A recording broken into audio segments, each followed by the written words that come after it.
ஓம் சாந்தி. அவ்யக்த சமிக்ஞை 19 जनवरी 2024।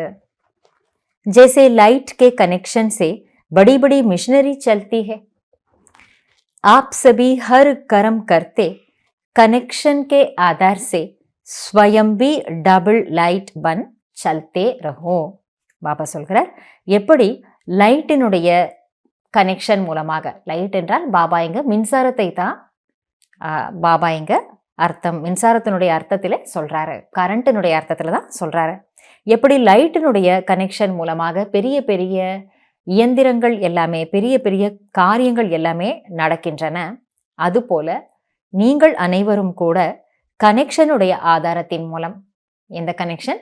ஒரு சுப்ரீம் தந்தையான, பரம தந்தையான சர்வசக்திமானோடு இருக்கின்ற அந்த கனெக்ஷனுடைய தொடர்பினுடைய ஆதாரத்தினால் தாங்களும் டபுள் லைட் ஆகி சென்று கொண்டே இருங்கள்.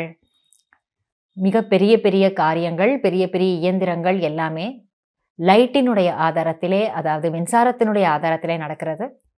அதற்கு அந்த சக்தி உதவி செய்கிறது. அது போல நாம கூட எந்த சக்தி நமக்கு உதவி செய்கிறது? நம்முடைய புத்தியின் தொடர்பு மேலே இருக்கின்ற சர்வசக்திமான் கிட்ட இருக்கு. அப்போ பாபா கிட்ட நம்முடைய புத்தி இணைஞ்சு இருக்கும் பொழுது அவர்கிட்ட இருந்து கிடைக்கக்கூடிய அந்த கரண்ட் மூலமாக அல்லது அந்த லைட் மூலமாக நாமளும் டபுள் லைட் நிலையில இருந்து எல்லா வேலைகளையும் செய்கிறோம். ஜஹான் டபுள் லைட் கி ஸ்திதி ஹே வா மெஹனத் और मुश्किल शब्द समाप्त हो जाता है. எங்கே டபுள் லைட் ஸ்திதியானது இருக்குமோ அங்கே கடின முயற்சி அல்லது கஷ்டம் என்ற வார்த்தையே முடிந்து போய்விடுகிறது. கஷ்டமாக இருக்கிறது, கடினமாக இருக்கிறது, மிக கடின முயற்சியை செய்ய வேண்டியுள்ளது என்ற வார்த்தைகள் முடிந்து போயிடும். அந்த மாதிரியான உணர்வுகளும் முடிஞ்சிடும். ரொம்ப இது கஷ்டமா இருக்கு, இதை எப்படி செய்யறதுன்னே தெரியல, இதை நான் எப்படி செய்ய போறேன். ஏனென்றால் எப்போ கஷ்டம் நமக்கு ஃபீல் ஆகுது, எப்போ நம்ம கஷ்டம் அல்லது கடினம் என்று உணர்கிறோம்? உண்மையில நான் என்பது வரும்பொழுது தான். அப்ப பாபா என்ன சொல்லி கொடுக்குறாரு? டபுள் லைட் நிலையில இருக்கும் பொழுது, லேசான நிலையில இருக்கும் பொழுது நான் என்ற சுமை அங்கே இருக்காது.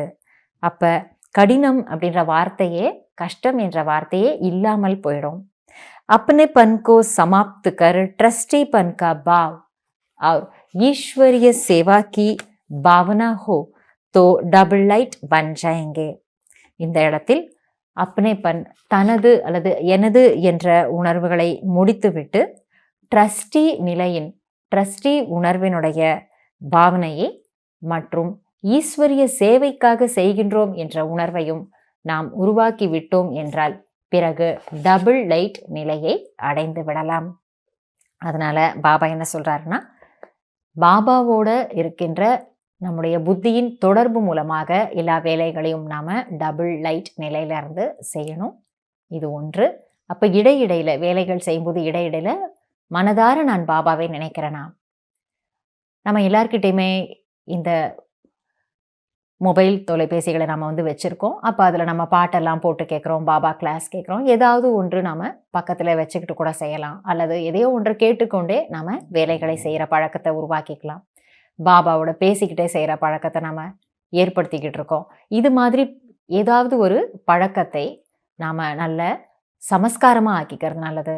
இப்போ பாபாவினுடைய நினைவை தக்க வைக்கக்கூடிய அந்த சமஸ்காரத்தை நம்மள நாம் கொண்டு வந்துட்டோம்னா அந்த கனெக்ஷன் கரண்ட்டை நமக்கு கொடுக்குது. அதன் மூலம் டபுள் லைட் ஸ்திதி அனுபவம் ஆகிறது. இன்னொரு விஷயம் என்ன சொல்றார்? ட்ரஸ்டி உணர்வுல இருந்து செய்யுங்க, எனது என்று நினைக்க வேண்டாம். இது ஈஸ்வரிய காரியம், ஈஸ்வரிய சேவை, அவருக்காக நான் ஆத்மா செய்கின்றேன், கருவியாக இருந்து செய்கின்றேன் அப்படி நினைக்கும் பொழுது நமக்கு எதுவுமே கடினமாக தெரியாது, சுமையாக தெரியாது, டபுள் லைட் நிலையில இருக்க முடியும். இன்று முழுக்க இந்த பாயிண்ட்டுகளை நினைத்து பயிற்சி செய்து பார்ப்போம். நன்றி பாபா. ஓம் சாந்தி.